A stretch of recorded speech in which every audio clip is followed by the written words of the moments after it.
thanks for tuning in to Suncoast In Depth. This is I believe, the fifth installment of the series that I'm doing called Religion, the Human Quest to Reconnect. And today I'm talking about Islam. And I'm talking about Islam kind of out of order. Well, actually, definitely out of order. Islam springs from Judaism, as does Christianity. And it's the last of the Western religions to spring from those roots. But I'm talking about it before I teach on Judaism and Christianity because my knowledge of Islam is far less than it is of the other two. So there's less material to look at, and I'm going to have to spend a lot of time on the Christian stuff, especially because of all the history and so on, and the fact that I'm dealing mostly with Christians in the class. So. But Islam is a fascinating study. I really enjoyed it when I was in school. I even interviewed one of my profs that I took some of my Islam stuff from, and who happened to be a type of Muslim that typically you'll see mystics rising from. Sufi. No, not Sufi. Yeah, Sufi. Yep. Anyway, he even wrote books about Sufi masters and all that. So it was a really cool experience to interview him. In any case, Islam as the huge religion that it has become, not looking at specific sects at the moment, but just looking at Islam in general, is the second largest religion on the planet. It's probably going to outpace the growth of Christianity at some point in the next several decades. And that's simply due to birth rates in the countries where Islam is predominant. It's not really so much a conversion thing. And a lot of the growth from Christianity comes from that as well, but there is more of an evangelistic bent in Christianity than there is in Islam, contrary to what the news might portray. Anyway, so Islam is at around 1.9 billion people that claim to be Muslim. So what does it mean to be a Muslim? Does it mean that you're an Arab? Like a lot of people suppose. And the fact is that only about 20% of Muslims are Arab. I think that people mistakenly believe that to be Muslim is to be Arab because it does originate from the Arabian Peninsula, but only about 20% are actually Arab.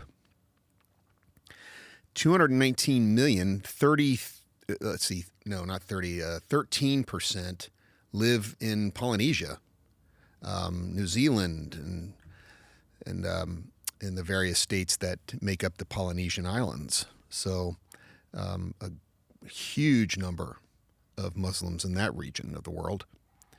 And then you also have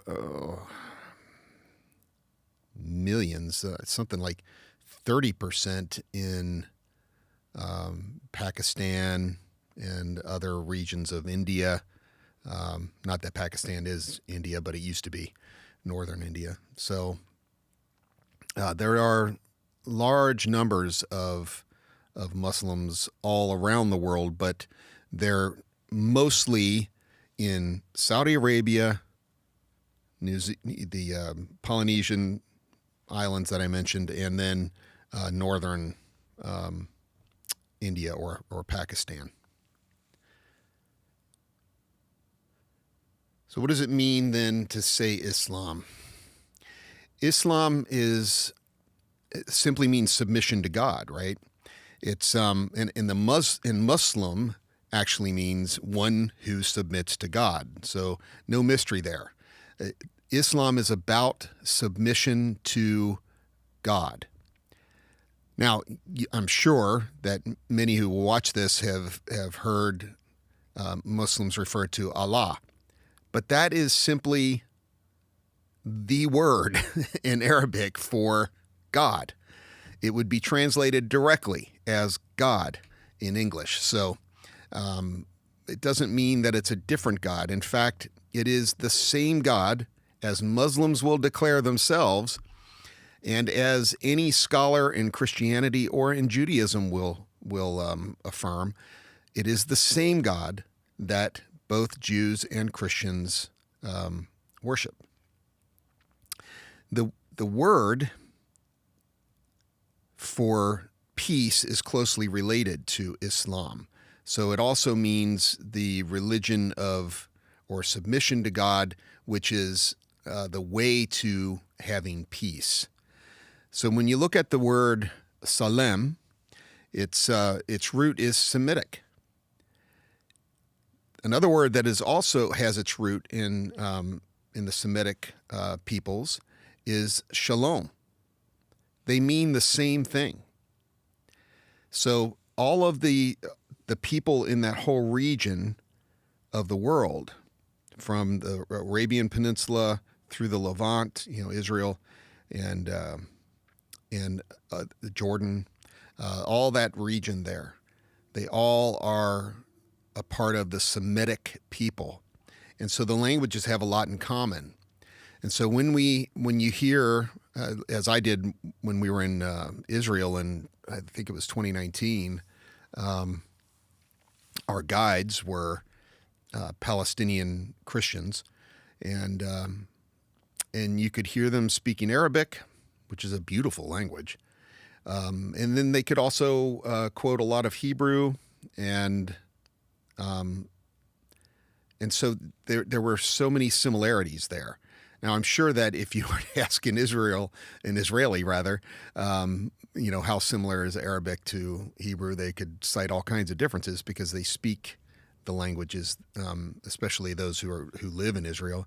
They speak both languages typically, but that's why they could point out so many differences. But they both have Semitic roots, so a lot of commonality.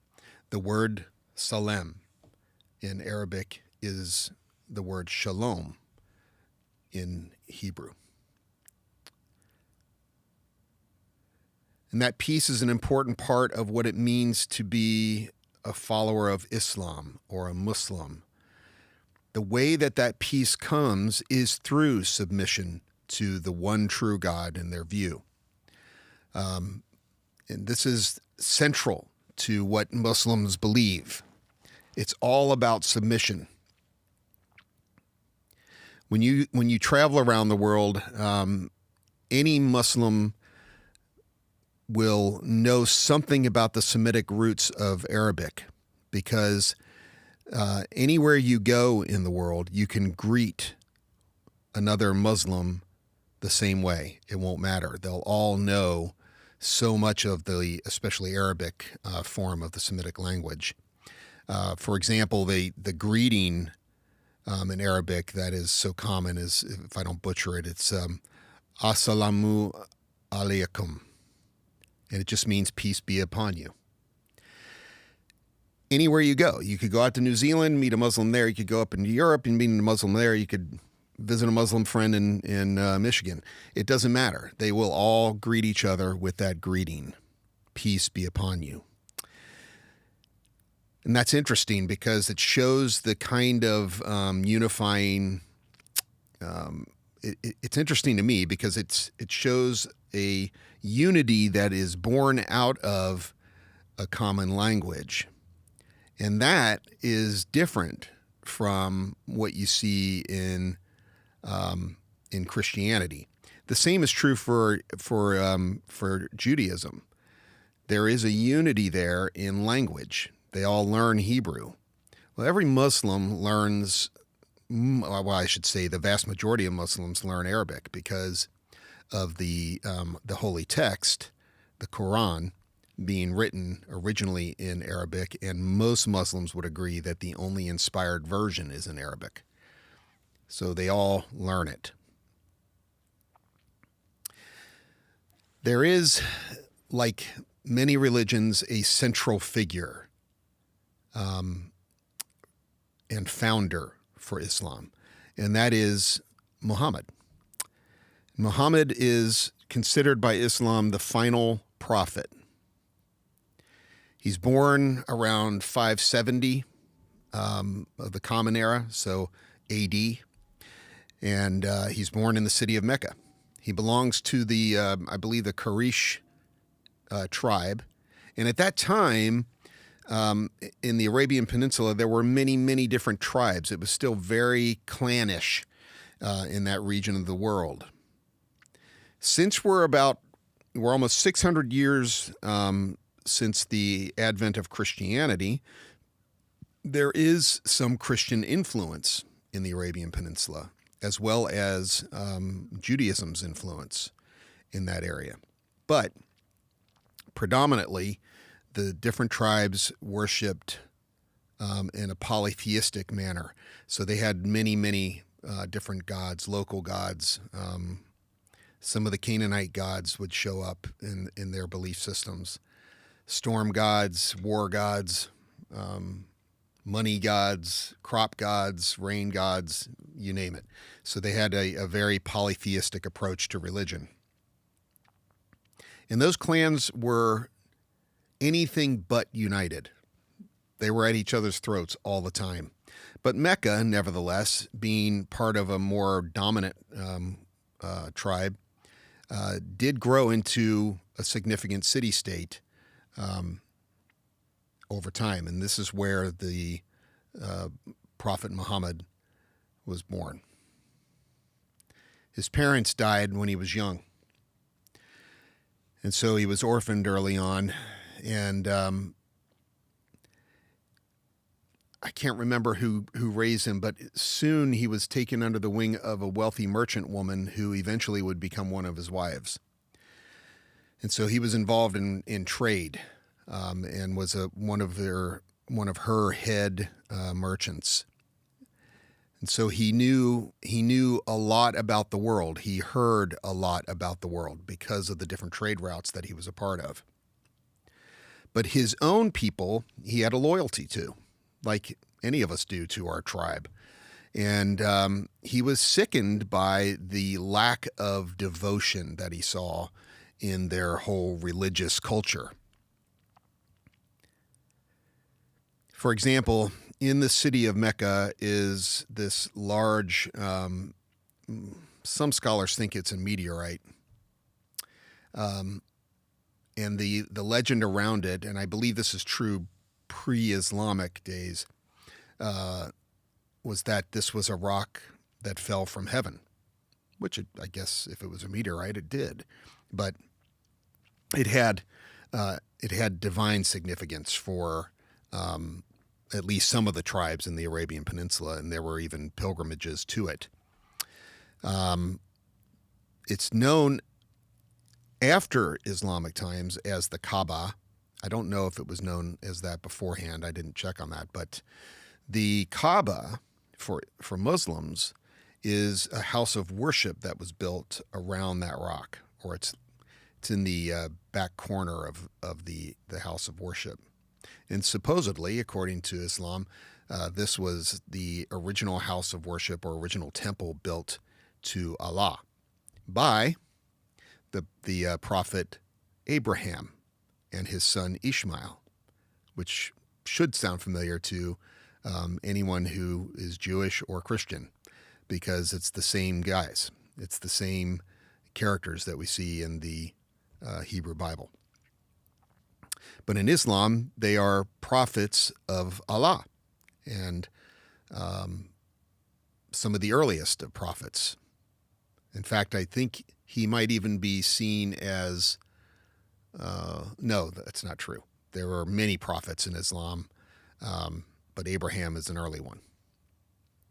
So in any case, this Kaaba, before Islam became a thing, is in Mecca. And so there's a lot of trade in and out of Mecca because of the pilgrims that come from all the other tribes to visit there. And so you can imagine that the tribe there, the Quraysh, were wealthy and powerful as tribes go. So, but what Muhammad saw there in his religious culture was a whole lot of money-making, partying, just a lot of licentious behavior around their polytheism. It was all part of their religious system. And this was something that really bothered him as a pious man himself. Now, I don't know where his piety came from. I don't remember ever reading anything about that, except that he had great admiration for, I feel bad because I forgot her name, but she's revered in Islam, his first wife, the older woman that took him in and through whom he became a wealthy merchant. I know he greatly admired her, and perhaps that's where his decision to be pious came from. I don't know. But as the story goes, because of his piety and devotion to God, the polytheism of his clan really did bother him. And moreover, the way that it led them into the licentious behavior that I mentioned. So what were some of the things that he saw? Well, as the stories go, you can almost predict if you've been watching any of these other videos, because Muhammad's story follows the typical hero's journey, if you will. He sees in his homeland that he loves all of this licentious, all of this greed, and lack of love and compassion, and he's really troubled by this. He sees a man who's hungry, and the merchant has plenty that he could just give the hungry man some things instead. He takes what the hungry man even had at that point away from him. And so Muhammad is distressed by all of this. He sees the religious festivals that take place as nothing more than what we would maybe call today a 90s rave party. I mean, it was just open sex, use of drugs and alcohol, dancing, just nothing but just raw partying, as though, all excused by this religious system that had developed around the tribes. So instead of participating in all that stuff, as a pious man, he would go and he would spend a lot of time in solitude. And there was a cave system that is said to be the caves that Muhammad would enter and worship God alone and meditate on God and his goodness and his love and his mercy and so on. And then at one point, while he was practicing all of this prayer and meditation, and in that cave, he's visited. It's said around 610 CE. And while he is meditating, praying, he's visited by the angel. And the angel's name is Gabriel. Should sound familiar if you're Christian or Jewish, because it's the same angel. So the angel Gabriel, as the story goes, dictates to Muhammad the Quran and tells Muhammad that the Quran is the dictated, so he's dictating it to Muhammad, like Muhammad is the secretary, and God is dictating it to Gabriel. And so the Quran is considered to be the direct word of God in Muslim eyes. So what did he come away with? Well, he actually taught some really radical things, especially for the area of the world that he lived in and the time that he lived in. Muhammad taught that, for example, that Arabs and non-Arabs were equal. So he did not see, even though he himself was an Arab, he did not see Arab people as superior to others. Women were of equal value to God as were men. No difference. He taught that the practice, which was fairly common, infanticide. So if people had baby girls, they would often just leave them out in the elements and let them die, which sounds horrible to us because culturally we just can't fathom that. But at the time, it really mattered that you had male descendants, and all that the girls would do beyond a certain point is be a tax basically on you, on the wealth of your family, most of which had no wealth to begin with. So these babies were left out to die. And Muhammad was one of the first in that region to say, this is disgusting and we need to stop this. This cannot happen. So these were all radical ideas in his time and in the region where he lived. And as you can imagine, there were many in that region that turned into enemies of Muhammad as he began to preach these things. That said, most of those enemies were the ones that held the power and the money. But the masses, who were largely poor and disenfranchised, flocked to him. Just like we saw with Jesus in his time, because Jesus treated them like they were human beings. Muhammad did the same thing. He saw all people as equal. The powerful did not see themselves as equal to the rest. Nothing's changed, really. They saw themselves as superior and the ones that should be making the decisions for the people, and so on and so forth. And so Muhammad's ideas were radical and welcomed by the disenfranchised of his world. So the hungry, the poor,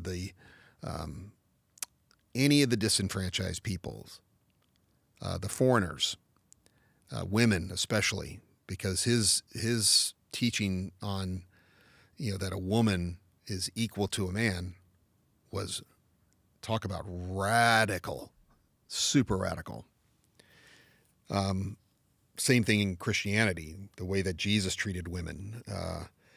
And it's important to note that Muhammad had some of those examples in his knowledge of Christianity.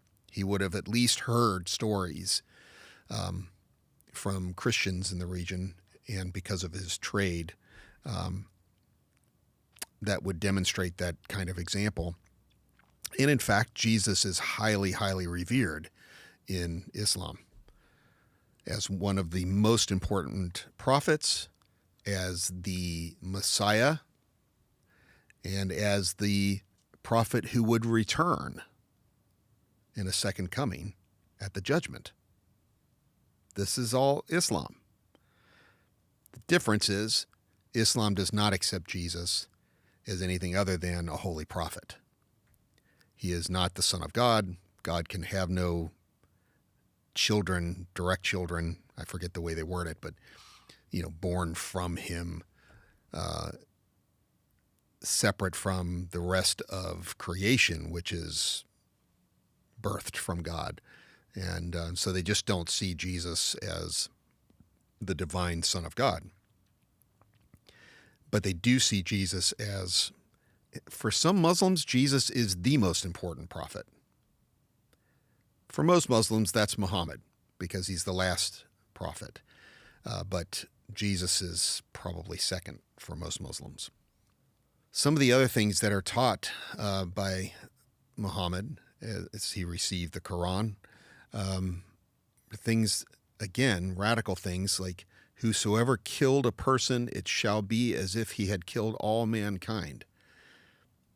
So there is, in Islam, especially if you talk with Sufi Muslims, there is oneness preached there as well, just like you see in the Eastern religions, just as you see in Judaism and in Christianity. There is this deep, I say deep because it's not an obvious thing in those texts, but it's there.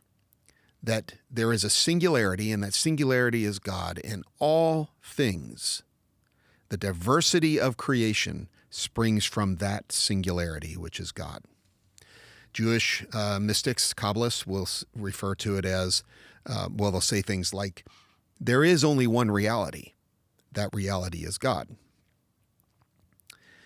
The oneness of all things united to God, but expressed in diversity. So this text from the Quran communicates some of that idea. Whosoever killed a person, it shall be as if he had killed all mankind. Why? If you kill a guy, you kill a guy. It doesn't mean you killed his kids and and everybody else around him, much less yourself. But the notion here is that because we are all one in Allah, when you kill someone, it is as if, in a sense, you have killed everyone. It's esoteric. Okay? This is the mystical side of Islam. But it's a radical teaching. So you can imagine, the violence that you see in fundamentalist Islam is in direct contradiction to the teachings of the Quran. Direct contradiction. I'm sorry. You have to read it to realize that that's the case. And so it's wrong to assume that Islam is violent in and of itself. Not that there aren't ways to interpret the Quranic verses that might permit some violence. There are. There are ways to do that, for sure. But by and large, what the Quran teaches is peace through submission, not to be violent and oppressive to others. An important thing happens in 622. So he's received the Quran, he's been preaching, but his followers and he are reviled by the powerful, especially in his own tribe in Mecca. So they have to flee, and they flee to the city of Medina, and that is an important thing that's celebrated in Islam. It's called the Hijra. I don't know if I'm pronouncing that right, so forgive me, but it's an important place on the calendar. So they flee from Mecca to Medina just so that they can have some peace, because they're being violently persecuted. The Muslims are being violently persecuted in Mecca. Finally, this prophet of peace admits that there has to be something done. They cannot allow Mecca to stay in the hands of these violent men. So he basically tells his Muslims, at this point they've grown, there are large numbers in Medina. Most of Medina flocks to his leadership. And he tells his Muslims, look, it's time to kick ass. So I'm permitting it. Allah permits it. We have to go. Mecca belongs to God, and we're going to take it back for him. But here's the deal. The typical rules of war do not apply to us. We do not go in, destroy property, do harm to civilians, take animals, destroy animals. We don't do this. And anyone that is taken prisoner even is to be treated kindly, and no one is to be forced into conversion. Those were the rules. So his Muslim army makes its way down to Mecca. They get there. The leaders of Kadesh come out. I hope I'm pronouncing that tribe right. The leaders come out. They see the numbers. Muhammad has a discussion with the guy. The guy freely submits. There is no bloodshed. In Muhammad's mind, and in the mind of his followers, that was the perfect scenario. Not just for the obvious reasons that, hey, we don't have to kill and be killed. Any of us would feel that way. But because they are a people who follow the God of peace. And they weren't relishing the idea of war. They didn't see glory in it. But they felt that it was wrong to leave Mecca, and especially the Kaaba, in the hands of these wild pagans, basically, is the way they saw it. And so Mecca becomes Muslim. It only took 10,000 men to do it. And Kadash surrendered the city without a fight. They went straight to the Kaaba after they conquered Mecca, and tore down all the idols, and dedicated the Kaaba to God, which you have to understand, in their minds, they were rededicating it because it was originally built by Abraham and Ishmael as the house of God. So to them, they were just recapturing it for its original purposes. Only 2 years after that, most of the Arabian Peninsula had converted to Islam without coercion. It's most people misunderstand. It was not through military might that the Arabian Peninsula fell to Islam. It was the opposite. They were sick of the strife. They were sick of the disunity between the tribes and all the war that took place between them. They were sick of the unfair practices of the powerful among those tribes and the oppression that it meant for the vast majority of Arabs. They were tired of it. And so this guy comes along. He has an army, so he can threaten the powerful with the only language that they seem to understand. But they all readily joined him. They saw his piety, they saw the piety of his followers, and they saw the good that they were willing to do for everyone around them, and the equality that they espoused for everyone, and then actually came through with those claims that everyone was equal. Much, much better situation. So the Arabian Peninsula fell to Islam willingly. It was not a military conquest. But as happens with every one of us, Muhammad dies in 632. And of course, this is a huge, huge deal for the Islamic community, which now is at this point, an empire. And when a central figure dies, you can expect that there's going to be some conflict as to who is the successor, right?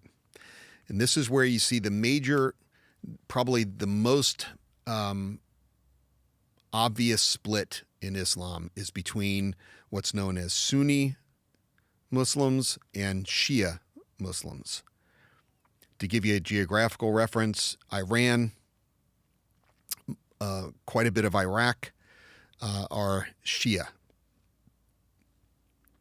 And pretty much the rest of Islam in that region of the world is Sunni.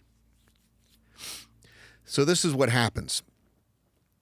Who's going to be the successor to Muhammad? Well, there was an election that took place. Again, the equality of the people, right?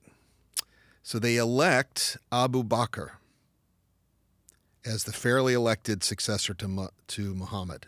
So he becomes the first caliph. And the problem is there were others who said, this is not up for election. This successor was already named by Muhammad, and it was to be Ali, his son-in-law. That's who's supposed to be the successor. And to this day, this is the point of division for Sunnis and Shia. Not the only one. Many have developed since then, but this is the impetus of their divide, and continues to be central to it. So one says, no, we elected Abu Bakr, and the other one says, no, we should have followed the prophets.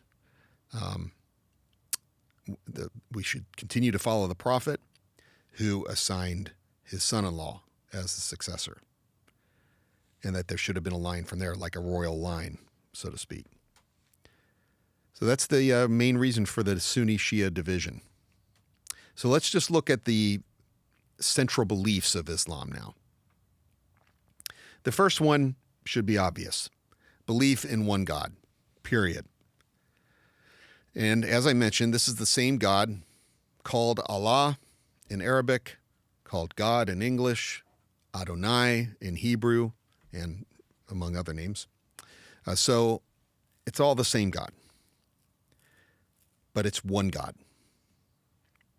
By the way, Islam does see the Trinity, the concept of the Trinity, so does Judaism, sees the concept of the Trinity as tinkering with an idolatry, like a splitting of God, and which they believe is impossible. So they do not accept the Trinity. But from the Christian standpoint, it is still one God, three different persons within that one God.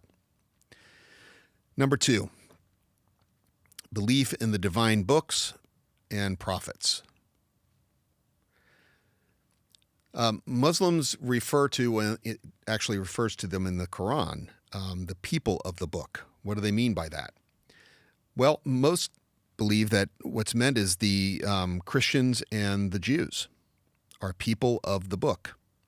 So in Islam, there are other sacred texts other than the Quran. It's just that the Quran is perfect and the others are corrupted. So you have the Torah. I'm not sure about the other books of the Hebrew Bible, but I think that they're all still considered sacred.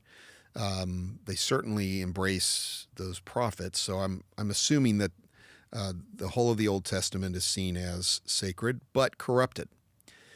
And then the New Testament, the Injil, is considered sacred, but corrupt. Only the Quran is preserved as perfect. But all of these texts are accepted as sacred. The prophets, so many Christian prophets, Jewish prophets, all are prophets. They're seen as prophets in Islam as well. Number three, belief in the judgment. Belief, this is not just the judgment, but the day of judgment, that the day of judgment is coming. An end is coming and there will be judgment. Very important in Islam. I'm not sure why. I mean, it's other than the obvious. It's important to Christians for the obvious.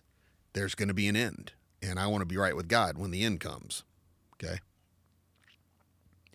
I don't belong to that camp. I just want to state that as a disclaimer. But nevertheless, the concept of end time judgment is, for whatever reason, it's more central in Islam. It's a really important part of your belief statement.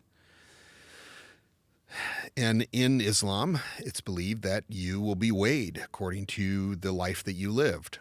And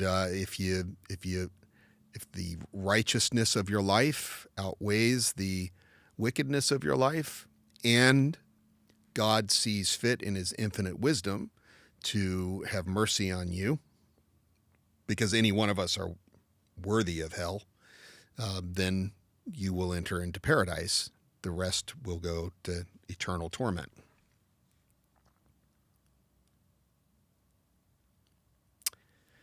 Number four would be belief in the Quran.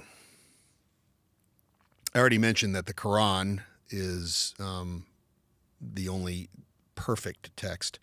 One of the texts that I didn't include is the Hadith, which are the sayings of the prophet. So these were written after the prophet was gone by his friends who recalled conversations that they had with him and so on.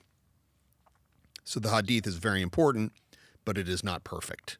The Quran is considered to be divinely inspired and perfect, as long as it's in Arabic. And then number 5 is the 5 pillars of Islam. So the 5 pillars are not really beliefs, they're practices.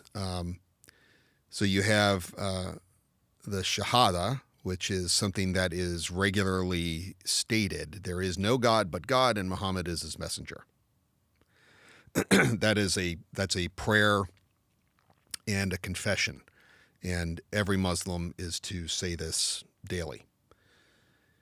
And then you have other prayer, salat, which is also a pillar. This is communication with God. And then you have almsgiving, zakat, as they call it. And this is also a pillar of Islam. So you are required. It's like a tax. I don't remember the percentage now. I did know these things, but I don't remember. You have Saum, which is fasting, if I'm pronouncing it right.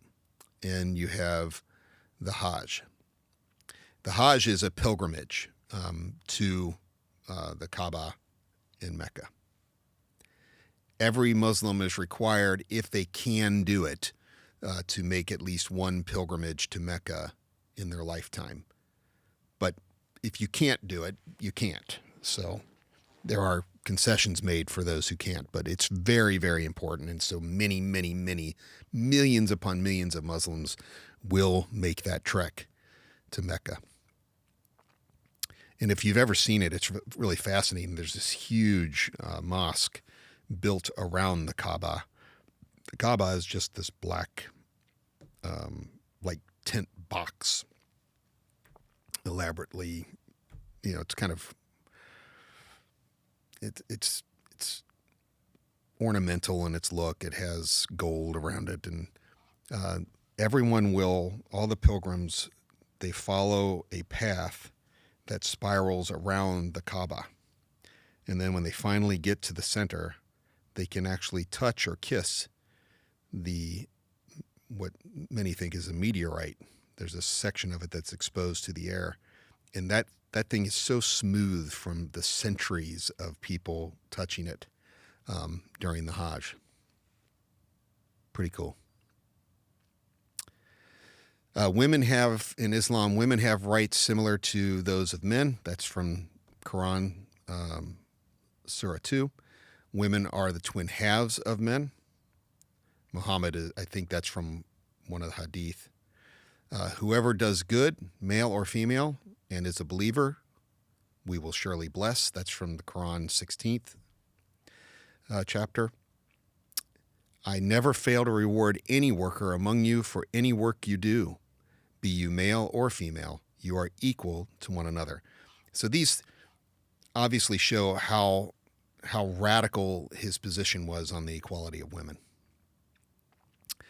Whatever men earn, this is again from the Quran 4th chapter, they have a share in that, and whatever women earn, they have a share in that. So in Islam, except for in fundamentalist-run regions, women share equality with men much more than the typical Westerner understands. If a woman wants to become a dentist, she can go to school and she can become a dentist. Now, where fundamentalism reigns, as is true in every religion, no, women are typically oppressed. And unfortunately, that's the only image that we ever get in the news. And then you have also central in Islam is a thing called halal, and that is what is permissible. That's basically what it means. If you do something good for an animal, it's like you did it for a human being. So Islam sees the creation as sacred. Humans are unique in that they're sentient.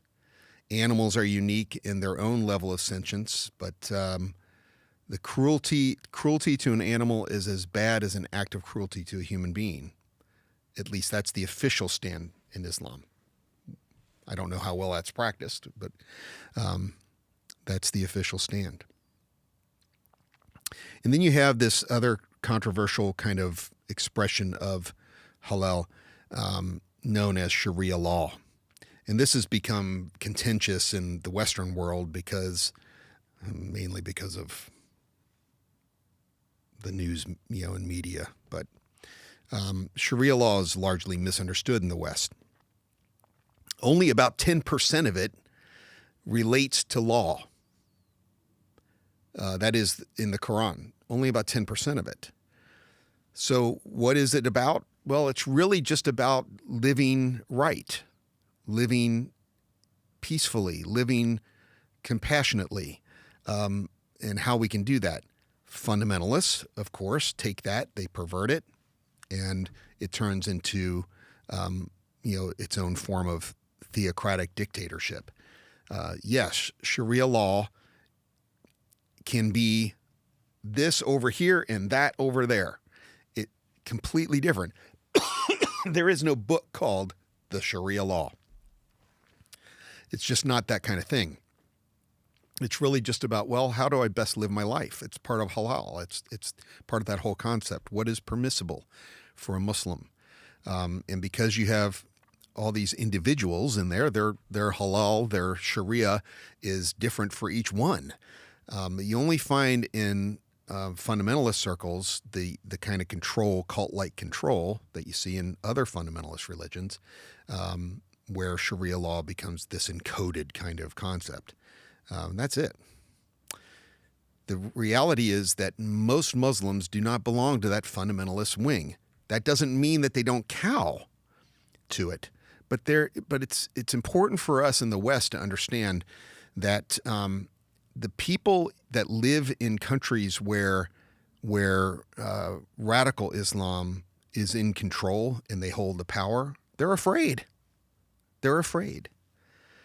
And so, yes, do you see people cowing to that out of fear? Yeah, you do. But in countries where they're not afraid and they're protected, you'll see protests against fundamentalist Islam, against things like ISIS and organizations like that. So I know that it's much more layered and complex than that.